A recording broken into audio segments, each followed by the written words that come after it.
육체로 필요한 것들을 달라, 예수님께 달라 하는 것이고, 예수님은 너에게 필요한 것이 육체로 채우는 것이 아니고 영을 채워야 될 문제다 하는 거죠.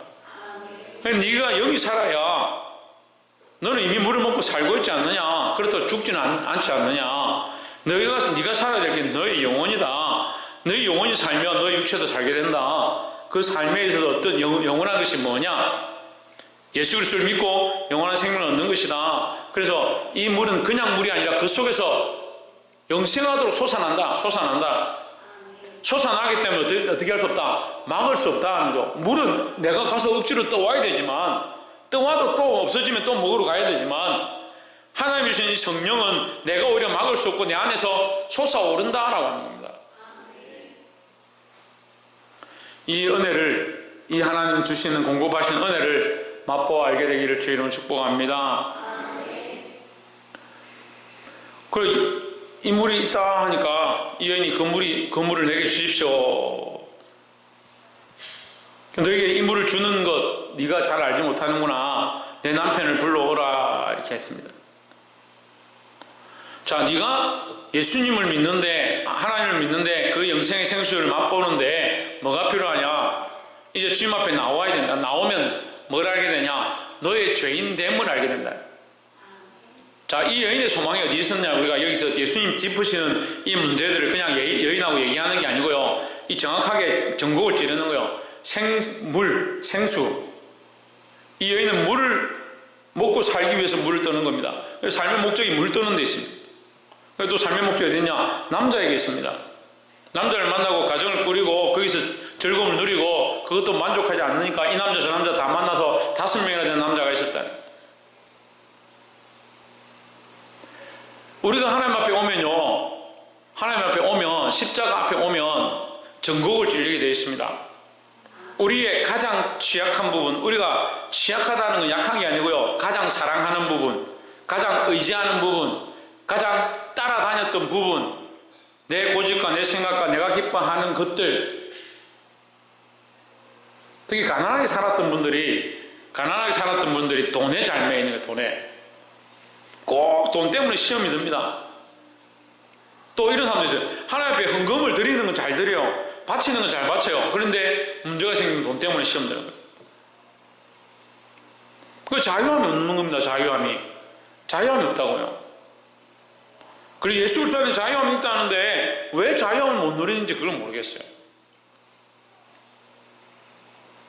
상처가 많은 분들은 이 감정에 대한 자유함이 없습니다. 감정에 대한 자유가.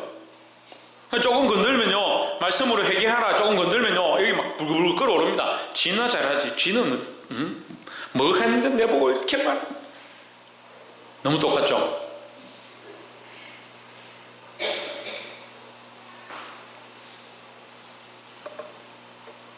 육신으로 시험당하는 사람들, 남자나 여자나 남편이나 아내나 이러한 것들로 시험당하는 사람들. 예수님 이 여인에게 전곡을 찌는 겁니다. 네가 네 앞에 있는 이가 누군지 알면 그에게 오히려 생수를 달라 했을 것이다. 남자, 네 남편을 불러오너라. 예수님 남편을 보고 싶은 게 아닙니다. 너 자신의 삶이 어떤지를 돌아보라는 거죠. 너의 삶이 어떻느냐?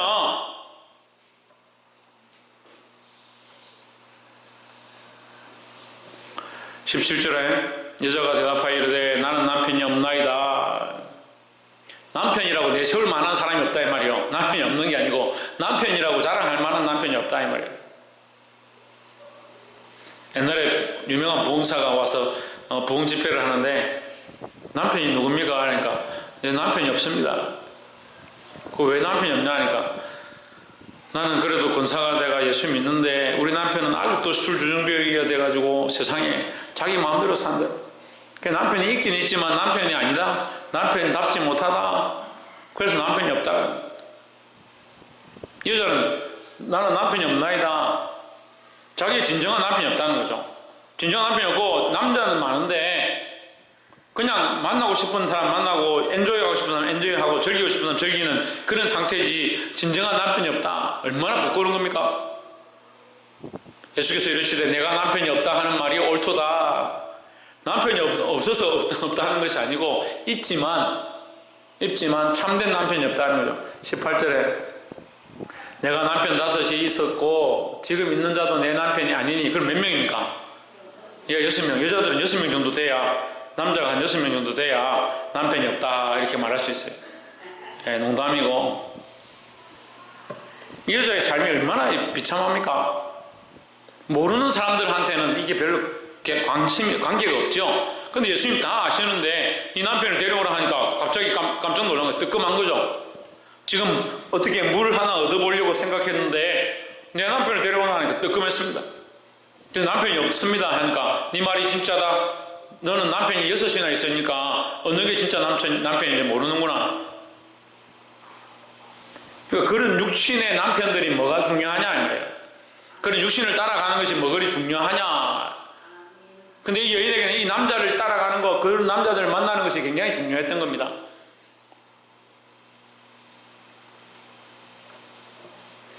19절 여자가 이르되 주여 내가 보니 선지자로소이다 하십니다. 나의 삶을 다 아시는 거 보니까 앞날을 예언하는, 앞날을 바라보는 선지자이십니다 이렇게 말하고, 선지자 같습니다 이렇게 말하고. 제가 얼마 전에 TV를 보니까 요즘 TV가 자꾸 이상해져요.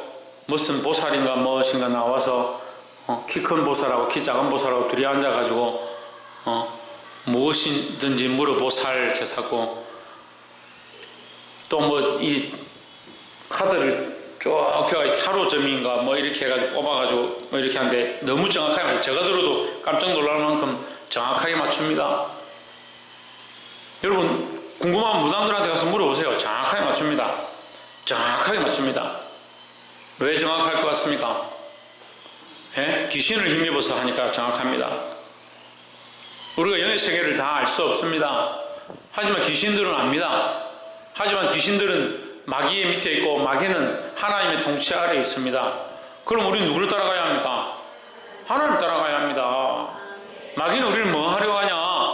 할 수만 있으면 그런 귀신의 우상의 악한 것들에 기속시켜서 우리를 미혹해서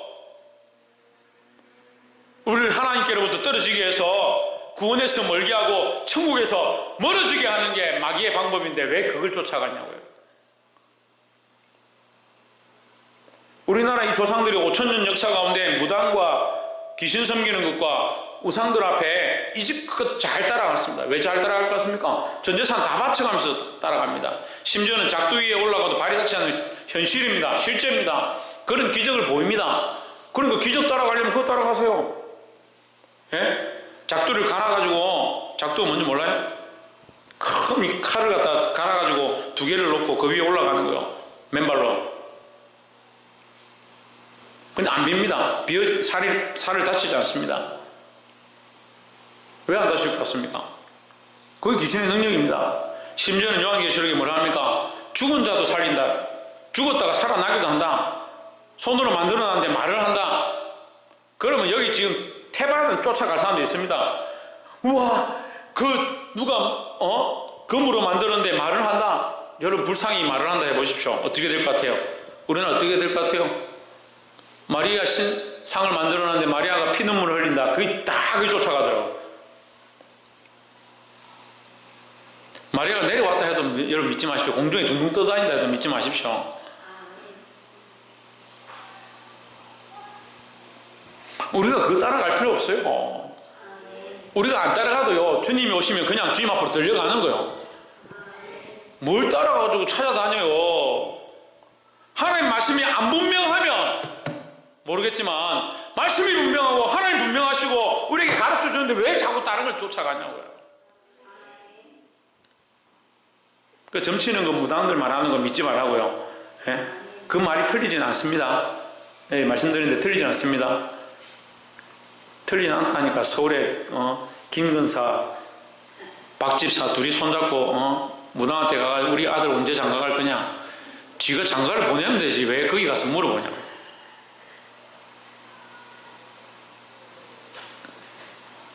여러분 우리 주인은 하나님이고 우리 안에 그리스도께서 계신다. 옆에서 한번 보십시오. 우리 안에 주인은 예수 그리스도이십니다.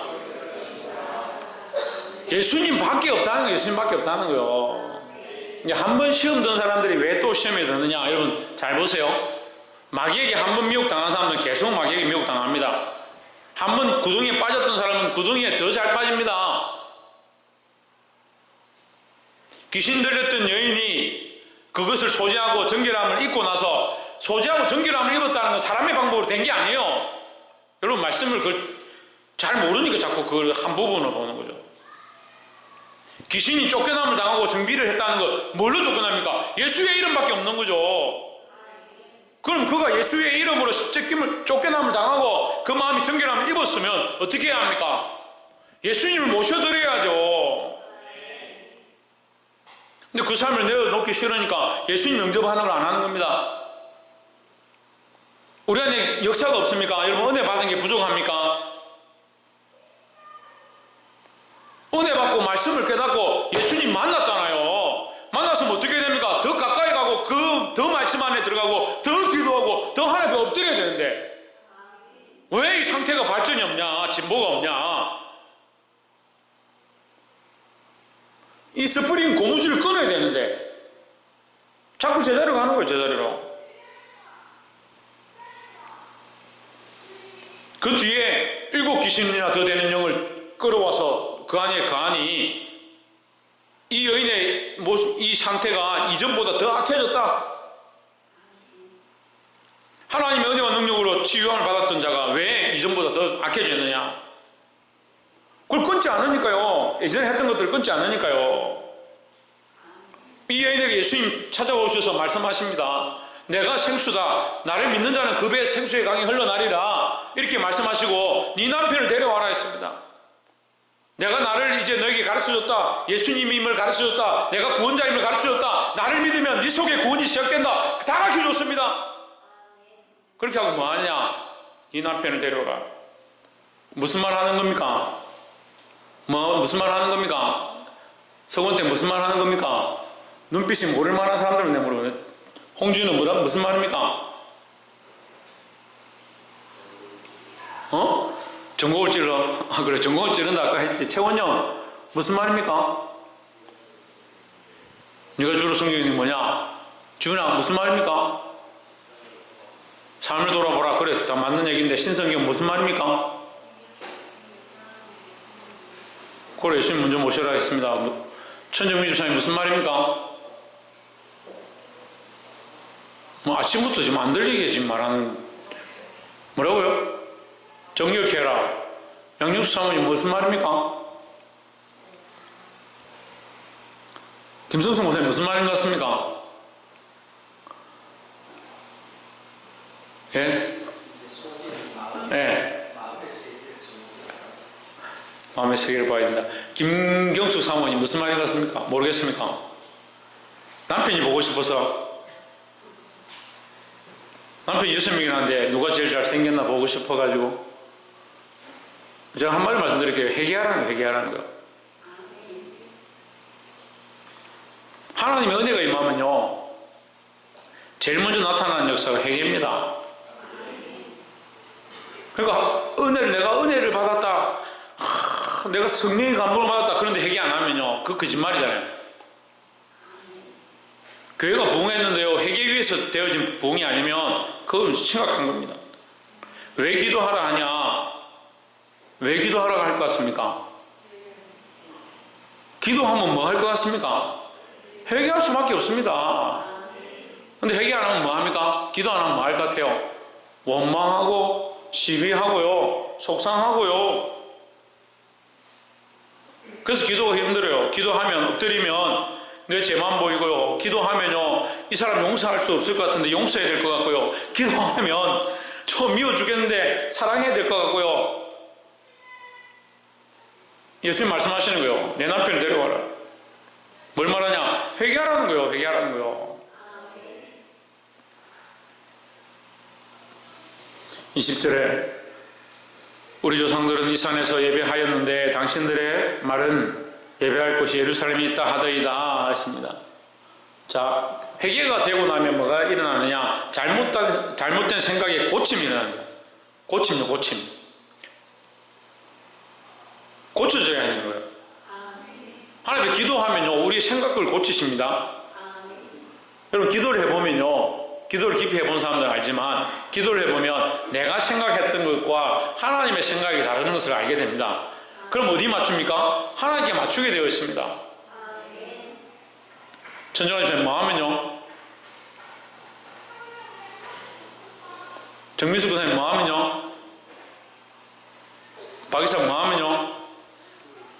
그래, 기도를 깊이 하면, 기도하면 내 생각과 하나님의 생각이 같지 않음을 알게 되는 거예요. 같지 않으면 어떻게 됩니까? 하나님께로 맞추게 되는 겁니다. 당신들의 조상들은 이스라엘에서 예배하였는데 당신들의 말은 예배할 곳이 예루살렘밖에 없다 하던데, 이렇게 얘기합니다. 21절에 예수께서 이르시되 여자여 내 말을 믿으라. 이스라엘에서도 말고 예루살렘에서도 말고 너희 아버지께 예배할 때가 이르리라 하십니다. 전에도 이거 설교 제가 몇 번 했는데요, 이스라엘에서 할까요? 예루살렘에서 할까요? 이렇게 물었습니다. 여자가. 예수님이 뭐라 합니까? 이 산도 말고 예루살렘도 말고란 말은 하지 말라는 얘기가 아니에요. 이스라엘에서 하나, 저 예루살렘에서 하나, 어디서 하나, 그게 뭐가 중요하냐? 그러니까 저도 이렇게 말씀을 전하다 보면 사람들이 자꾸 한쪽으로 듣습니다. 그러니까 여러분, 하나님만 사랑해야 합니다. 이렇게 하면 자식들 사랑하지 않고 가족도 사랑하지 않고 다 갖다 버리라는 얘기예요. 그런 뜻이 아닙니다.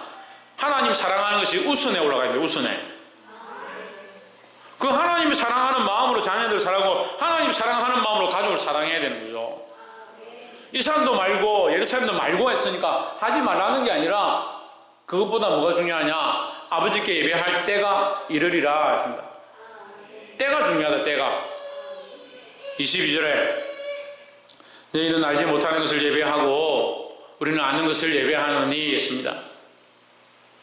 알고 모르는 것에 다시 말하는 겁니다. 때에 대해서 얘기하다가 알고 모르는 것, 아는 것과 알지 못하는 것, 이는 구원이 유대인에게서 남이라 했습니다. 구원이 유대인에게서 나면 사마리아인들은 예배가 필요가 없나? 구원이 유대인들에서 나니까 사마리아인들은 예배하지 말란 얘기냐? 그런 뜻이 아니죠. 구원이 유대인에게서 난다는 말은 구원의 방법을 유대인들에게 가르쳐 주었다라는 겁니다. 예배의 방법을, 하나님 앞에 나아가는 제사의 방법을 유대인들에게 먼저 가르쳐 주었다, 그런 말이죠. 또 유대인 속에서 그리스도가 나신다, 너희의 구주가 유대인 속에서 나신다라는 거죠. 23절에 아버지께 참으로 예배하는 자는 영과 진리로 예배할 때가 오나니 곧 이때라. 자, 때에 대해서 지금 여기 설명하는 겁니다. 23절에 이 여인은 장소에 대해서 물었고 예수님의 대답은 때에 대해서 하는데, 아버지께 참되게 예배하는 자들은 영과 진리로 예배할 때가 오나니 했습니다. 때와 때 속에 뭐가 있느냐? 영과 진리다. 신령과 진리다. 그 현대어 말로 온 마음과 온 뜻을 다해.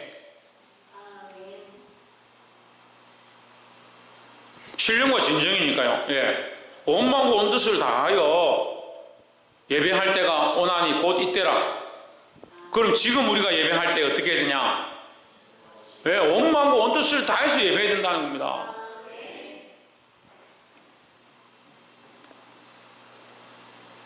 곧 이때라. 아버지께서는 자기에게 이렇게 예배하는 자들을 찾으시느니라 하십니다. 오늘 말씀 제목이 뭡니까? 그럼 여러분, 하나님께서 찾으시는 자입니까? 왜 찾으시는 자입니까, 여러분들이? 여러분들이 왜 하나님께서 찾으시는 자들입니까? 여러분 지금 신령과 진정으로 예배합니까? 온 마음과 온 뜻을 다해서 하나님께 집중하고 하나님만 바라보기 원하십니까?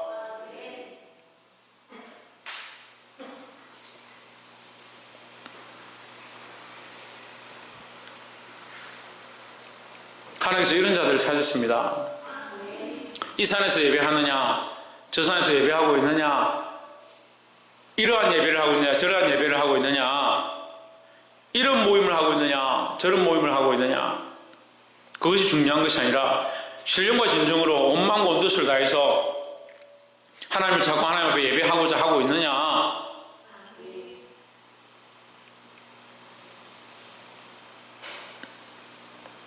이전에 이제 악기를 사러 이렇게 가니까 어떤 집사님이 악기를 이렇게 보여주면서 이걸로 연주를 하면 하나님 임재가 막 임한다면서 그렇게 얘기하는 거예요. 그래서 제가 속으로 야, 이걸로 연주하면 하나님 임재가 임하면 저걸로 연주하면 하나님 임재로 임하시겠네. 더블로 임재하시겠네. 아름다운 것과 좋은 것과요, 기쁜 것과요, 하나님의 역사를 헷갈리는 사람들이 있어요. 기분이 좋고 참 이게 좋으면 그게 하나님의 역사인 줄 착각하는 사람들이 있습니다. 저를 핍박하고 하나님 앞에 찬양하던 것들을 못하게 방해하던 어떤 분이, 어떤 장로님이 집회 가운데 모든 사람들이 은혜 받고 변화되고 막 뜨거운 역사 나타났어요. 그 집회를 할 때. 그렇게 하고 나니까 끝나고 나서 자기가 나와가지고 막 찬양팀 너무 수고했다면서, 아니 이제껏 우리가 찬양 이 집회를 위해서 준비하는 동안 계속 괴롭히고 말리고 방해하던 그분이 이 집회가 끝나고 나니까 와서 자기가 갑자기 손을 막 잡고 사람들한테 인사하는, 자기가 앞에 나서가지고 막 수고했다고.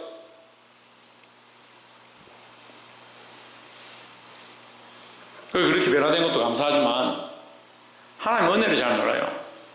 하나님 역사는요, 눈에 보이는 것처럼 임하는 게 아니에요. 우리는 하나님 앞에 예배 또한 어떻게 하느냐? 신령과 진정으로 하는 겁니다. 우리의 마음과 뜻을 다하여 온 마음과 생각들을 다하여 하나님 앞에 예배하는 겁니다. 상태가 안 좋으면 어떻게 할 것 같아요? 상태가 안 좋으면 생각이 반쯤 예배에 있는 거예요. 조혜준 뭐 하고 있다고? 뭐 하고 있다고 조혜준? 요한이 뭐 하고 있다고?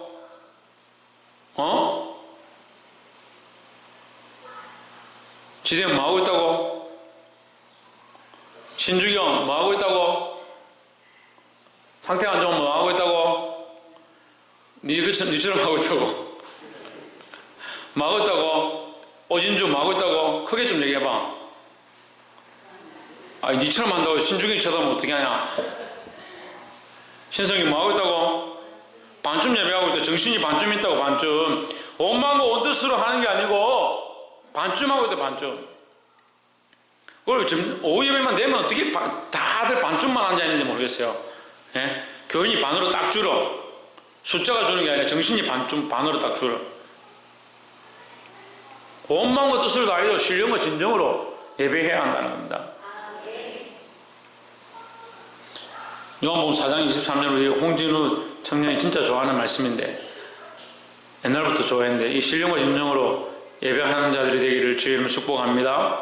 옆에서 한번 봅시다. 하나님께서는 신령과 진정으로 예배하는 자들을 찾으십니다.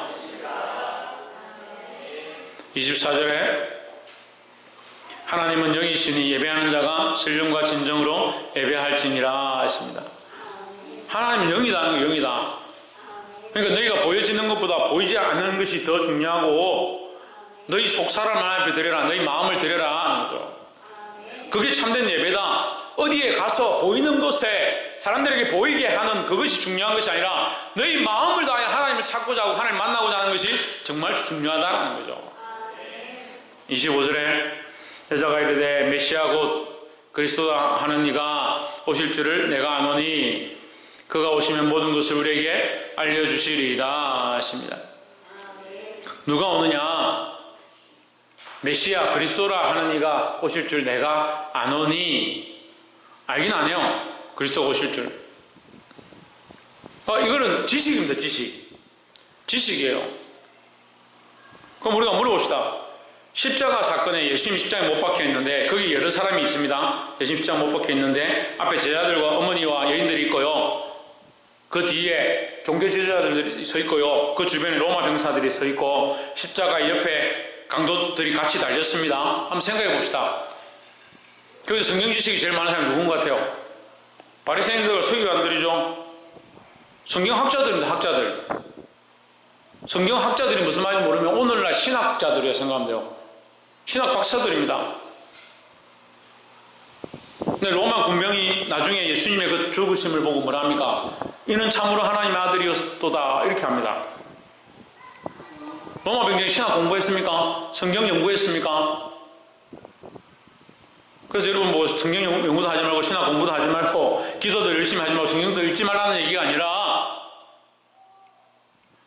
백날 읽으면 마음이 없는데 내 마음을 들이지 못하는데 우편 강도가 우편인지 좌편인지 모르겠지만 어쨌든 강도가 죽으면서 예수님 당신의 나라 임할 때 나를 기억하옵소서 우편 강도 죽었습니다. 우편 강도가 신학 공부했습니까? 성경 연구했습니까? 뭘 많이 알았습니까? 모릅니다. 그냥 인정하고 나는 죄인입니다. 내가 당신을 믿습니다. 나를 기억해 주십시오. 그것밖에 안 했습니다. 차라리 모르고 진심으로 믿어서 구원을 얻든지 너의 많은 지식이 너를 망하게 한다. 우리가 하나님 안다 하면서 하나님 아는 지식이 똑바로 안 달려있으면 그게 문제예요. 그리스도를 아노라. 그리스도를 하는 이가 오실 줄 내가 아노니 그가 오시면 모든 것을 우리에게 알려주시리이다. 그 오실 줄 알면 지가 똑바로 살고 기도하면서 기다려야 되지. 사는 거는 남편이 6이나 되고 다행히 우리 교회는 남편 6 되는 사람이 아무도 없어. 다행히 그렇게 살고 있으면서 그 삶을 안 고친다. 26절에 예수께서 이르시되 너에게 말하는 내가 그라 하시니라 하십니다. 너에게 말하는 자가 누구라? 그리스도라.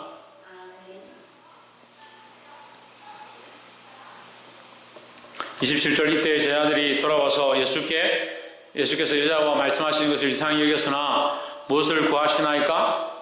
어찌하여 그와 말씀하시나이까? 묻는 자가 없더라. 28절 여자가 물동이를 버려두고 동네에 들어가서 사람들에게 이르되 있습니다. 자, 이제 여자의 진짜 변화가 일어나는 거예요. 여자에게. 정의는 무슨 변화가 일어났습니까?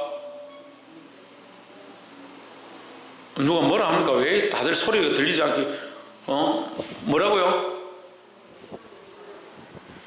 예수님 사랑했다고? 자랑하러 갔다고? 예. 지훈아 무슨 변화가 일어났습니까? 물동이를 버렸습니다. 물동이를. 이 여자가 뭐하러 왔는데? 물 들어왔잖아요. 물 들어왔잖아요. 자기 삶의 목적을 갑자기 집어 던져버린 거죠. 예수님 만나면 이런 변화가 일어나야 되는 거예요. 물이 필요 없는 게 아니지만 물이 지금 중요한 게 아니라는 거죠. 예수님을 만난 것이 내 삶의 변하고 거룩한 은혜고 구원의 시작이면 이 물이 뭐가 중요하냐?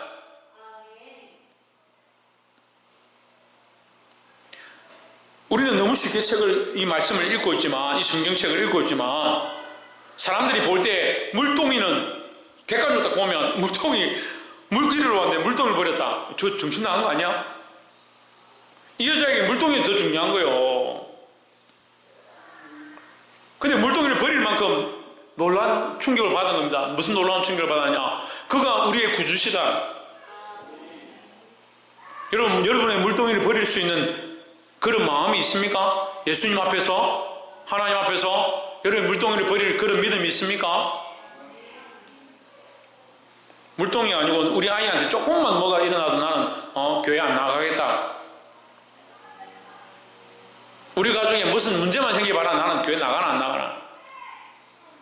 목사님 저 말 하기만 해봐봐라. 내가 교회 가나 안 가나. 제가 일주일 내내 기도하면서 눈치를 봅니다. 하나님 이 말을 할까요? 저 말을 할까요? 고민합니다. 내가 이 말 하면 저 사람들이 시험 들어서 안 나올까? 내가 이 말을 저 말을 하면 이 사람들이 시험 들어서 안 나올까? 예수 그리스도 앞에 이 여인의 이 물동이는요, 자기 목숨과도 같았지만 예수 그리스도 앞에 이거 아무것도 아니라는 거예요. 물동이 버렸죠? 49절 보십시오. 49절이 아니고 31절. 아니 지금 몇 절 했어요? 28절에서 29절. 나의 행한 모든 일을 내게 말한 사람을 와보라. 이는 그리스도가 아니냐 하니 했습니다. 29절에서 무슨 얘기를 합니까? 나의 행한 모든 일을 내게 말한 사람을 와서 보라. 이게 번역을 했기 때문에 어려운 거죠. 내가 한 짓거리를 다 까발린 사람을 너희들 한번 만나봐라 이 말이에요. 사실 얼마나 부끄럽겠어요. 자기도 알죠. 동네 사람들도 다 알죠. 쉬쉬할 뿐이죠. 남편 6이라는 거 다 알고 있죠. 지금 또 그 짓을 못 끊어서 지금 또 남자 한 명 데려왔는데 그 남편도 아닌 거 하고 또 같이 사는구나. 얼마나 입방아에 올라갔겠습니까? 얼마나 부끄러울 것 같아요. 여러분에게 누가 저 여자 어떻고 저 남자 어떻고 하면 얼마나 부끄러울 것 같아요. 그런 말 하는 것 자체가 수근수근 하는 것 자체가 얼마나 기분이 나쁠 것 같아요. 쳐다만 봐도 기분이 나쁠 거 아니에요. 만약에 그렇다면. 근데 이 여인이 예수님 만났습니다. 뭐라고 합니까? 그 다음에 달려가면서 내가 이렇게 사는 거 내가 남자 5을 지내고도 모자라서 지금 다른 남자가 살고 있는 거 그것조차도 다 알고 나에게 말씀하신 그분을 와서 너희들 만나봐라. 자기에게 가장 큰 자존심 문제, 자기의 목숨보다 귀한 이 물동이도 버리고 자존심도 버리고 자기가 절개하는 것도 버리고 그 자존심이 뭐 그리 중요합니까? 그러니까 신령과 진정으로 예배하겠습니다 하는데 뭐가 남아있냐면 자존심이 남아있어요. 신령과 진정이 안 되죠. 신령과 진정으로 예배하겠습니다 하지만 재물을 사랑합니다. 안 되죠. 그리고 오히려 이 사마리아 여인이 우리보다 나은 거예요. 이 사마리아 여인이 자기가 그렇게 소중하게 여겼던 물동이를 버렸습니다. 자기가 그렇게 귀중하게 여겼던 자존심 그것도 꾸기해서 버립니다. 사람들 앞에 가서 부끄럽지만 너희들 나의 부끄러움 다 알지 않느냐? 그 부끄러움을 알고 계신 그분을 내가 만났다. 나에게 이것을 다 말해주더라. 이는 그리스도가 아니냐? 너희들 와서 만나봐라. 그러니까 진정한 회개가 일어나고요. 정말 내 삶을 내려놓기 시작하면 자기 삶이 바뀐 사람은 나가서 복음 전하는 거요. 그리스도를 말할 수밖에 없는 거요. 왜 말하지 않냐? 자존심 걸리고 부끄러운 게 있고 사람들 체면이 있고 입장이 있고 상황이 있으니까 다 말 못하는 거예요.